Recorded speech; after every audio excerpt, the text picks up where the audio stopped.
Hey everyone, Tristan back with another video, and in this video I'm reviewing these headphones. These are the Meze 99 Neo headphones.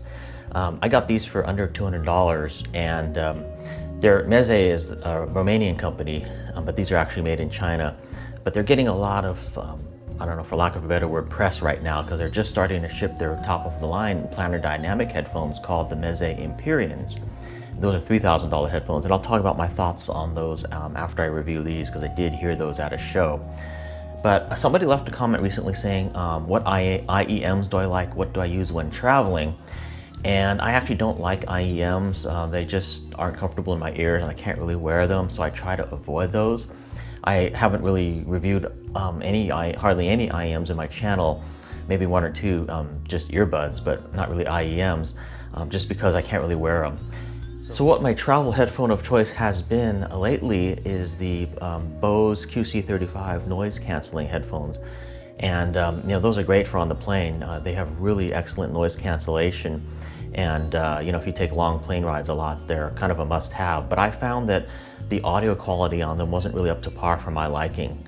I just wasn't getting much enjoyment when listening to music with them. Don't get me wrong, the noise canceling on them is excellent, but I found that oftentimes I wasn't listening to anything through them, and I was just using them for noise canceling, just listening to silence.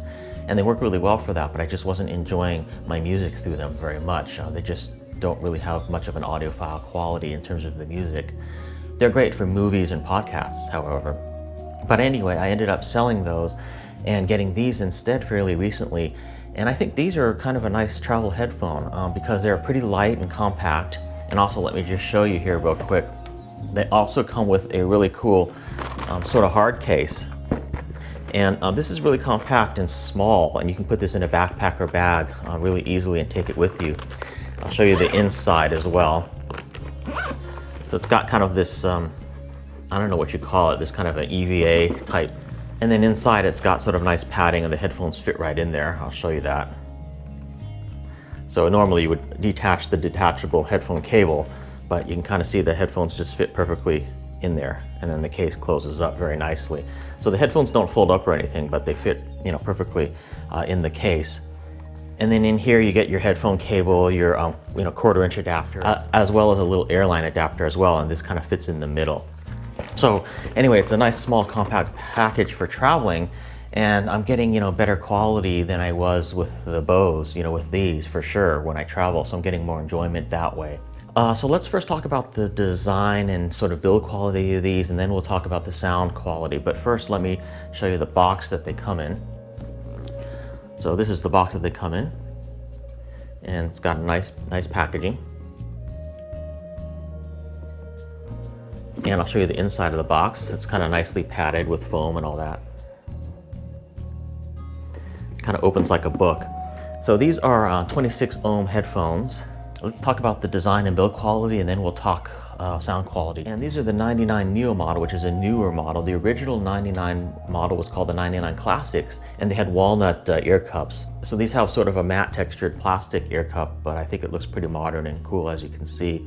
And it's got a nice oxygen-free cable here with a microphone for your smartphone, and it's a 1.2 meter cable, so it's not super long. It's good for traveling. So on the amp end you have the 3.5 millimeter connector, and I believe on the ear cup end it's a 2.5 millimeter connector. So these headphones aren't adjustable or anything like that. You're just made to put them on your head, and they kind of self-adjust, just like the Audio Quest series of headphones, like the Night Owl or the Night Hawks. Very similar to those. You just put them on, and this headband kind of goes up and adjusts, which is really nice and very comfortable. They're not quite as comfortable as the Audio Quest headphones, but they're not bad. I find that these ear cups are a little bit smaller and thinner, so they kind of touch my earlobes a little bit, but they're certainly quite comfortable. And also these headphones, again, are quite light, so that adds to the comfort as well. But as you can see, the design of them is just a really kind of cool design and kind of unique. You can kind of see some 99 Neo branding there on the fake leather headband. The ear pads are like a fake leather, but like a protein leather maybe, but quite soft and really nice. And I think they're also replaceable as well, although these headphones only came with these. They didn't come with a separate one, but you could probably buy separate ones. The drivers inside are a Mylar neodymium driver, and they're a 40 millimeter driver. and the cable is an oxygen-free cable. And in terms of how these headphones sound, I have to say that they sound really pretty good for the price. I think, you know, for the price of $200 or under, you could do a lot worse than these. You know, these for that price sound really good. They actually have more bass kick, more mid-bass sort of hump than my AudioQuest Night Owls do. Also, they have a bit of a more harsh highs than the AudioQuest Night Owls in terms of comparing the two headphones. So I would say that these generally sound a little bit more U-shaped, although if you look at the frequency graph, they're not really that U-shaped. Let me show that to you because they do publish that on the box here. The frequency graph actually is very similar to like an Odyssey headphone, if you look at it. But yeah, these definitely are kind of bassy headphones, and I like that. That really does add to the sort of listening enjoyment from these. The mids and the highs aren't quite as smooth as the AudioQuest Night Owls, definitely not as smooth as the Nighthawks. So they do have a different sound signature than those, more of a traditional type sound signature, but in terms of bass, these definitely have more bass impact than the AudioQuest headphones. But you know, they're generally in the same relative price range. I mean, these are cheaper. The AudioQuests are, I believe, $100 more than these. I think you can find them for like $299, whereas you can find these for like $199. So that's why I kind of compare the two, because they're sort of in a similar price point in general terms. The AudioQuest, I think, has a slightly better build quality, you know, better materials. I like the driver material on the AudioQuest better because those use the biocellulose driver, which I've talked about before, that I like, whereas this is a Mylar kind of driver. But that being said, these are very fun to listen to, and I don't feel like I'm missing out totally on an audiophile experience when I take these with me places. And again, they are pretty compact and light to take with you. So, you know, you put this in your backpack or something. Yeah, it's a little bit big. You can put them in the case, but it's not heavy or anything like that. So it's not too hard to put in your luggage or your bag to take with you. In terms of isolation, these don't provide much. So unlike the Bose, you know, these aren't going to be like noise canceling headphones. They're not noise canceling headphones. And when you're wearing them on a plane, it's not going to be nearly as quiet as using a noise canceling headphone. But I find that I'm not taking like tons of long plane flights in a year. So I don't really miss that too much.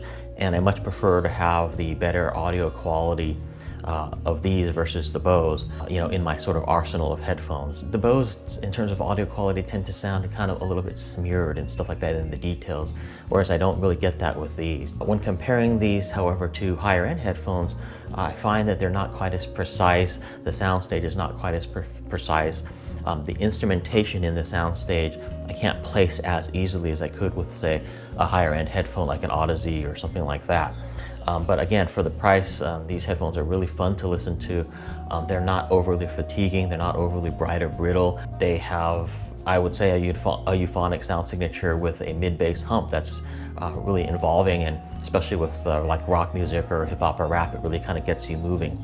And Meze really did a good job with these headphones, and I think they, ever since the 99 Classics came out, and then these, the Neos, they've sold a ton of these. So, because I think they sound really good for the price point, and I think that's enabling them to come out now with their really high-end headphones, the Meze Empyrean.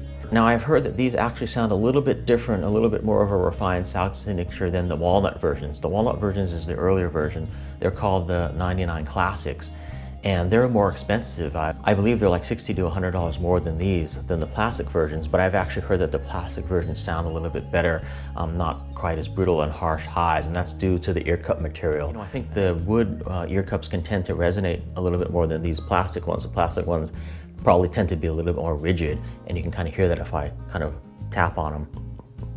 You know, they're a little bit more rigid, where if you do that on the wood ones, it's gonna have kind of a different sound or different resonance to them. So Meze is a Romanian company, and these again are made in China. I don't know where the walnut ones are made, maybe Romania, maybe China, I'm not sure on that. But their new top of the line Meze Empyrean headphones, which are $3,000 headphones, I believe are made in Romania, and they're partnering with a company making the drivers that is made in a different company, and I can't remember the company right now, somewhere in Europe. But anyway, I did hear the Empyreans at a show and I liked them, but I thought they were just kind of midline. They didn't have anything that they did really super special.